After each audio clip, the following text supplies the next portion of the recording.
आइए बच्चों ये क्वेश्चन देखते हैं। यहाँ पर क्या है, A B C D parallelogram है।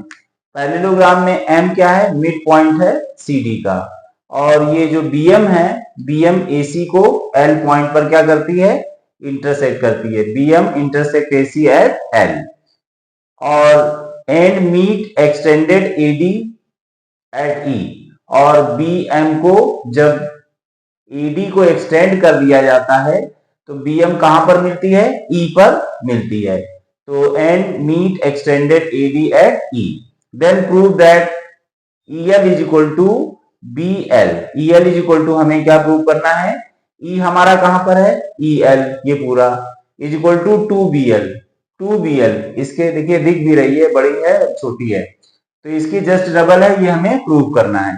तो सबसे पहले क्वेश्चन हम लोग किस ट्रायंगल में लेंगे, सबसे पहले हम लोग ट्रायंगल इसमें लेंगे आपका ट्रायंगल ई डी एम, और ट्रायंगल कौन सा, बी सी एम, इन दोनों ट्रायंगल में लेंगे। तो एंगल 1 और 2, ये एंगल 1 और 2 ये कैसे एंगल हो जाएंगे, वर्टिकली अपोजिट एंगल हो जाएंगे।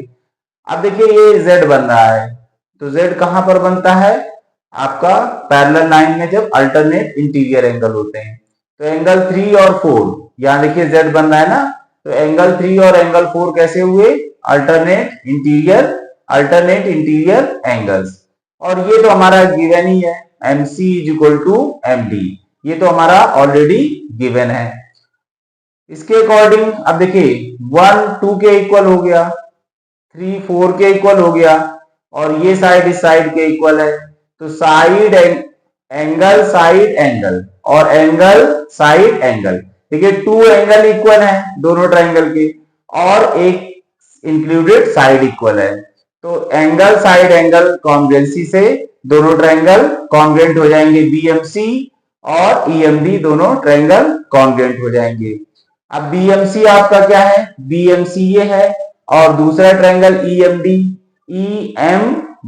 ये ट्रायंगल है, दोनों कॉन्ग्रुएंट हो गए।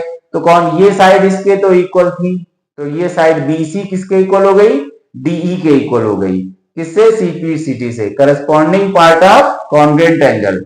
तो BC इज इक्वल टू क्या हो गया, DE के इक्वल हो गई। BC जो है ये किसके इक्वल हो गई, आपकी DE के इक्वल हो गई by CPCT। But BC is equal to AD, BC is equal to क्या है, AD, क्योंकि पैरेललोग्राम की अपोजिट साइड इक्वल होती हैं by property of parallelogram. BC is equal to AD।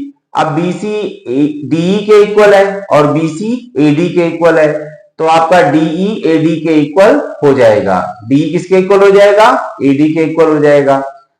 अब हम लोग AE निकालते हैं, AE, तो AE इज इक्वल टू क्या हो जाएगा, AD प्लस DE। तो AE is equal to AD plus DE।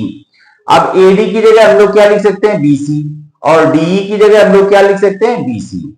तो BC BC डबल BC, तो AE is equal to double BC हो गया।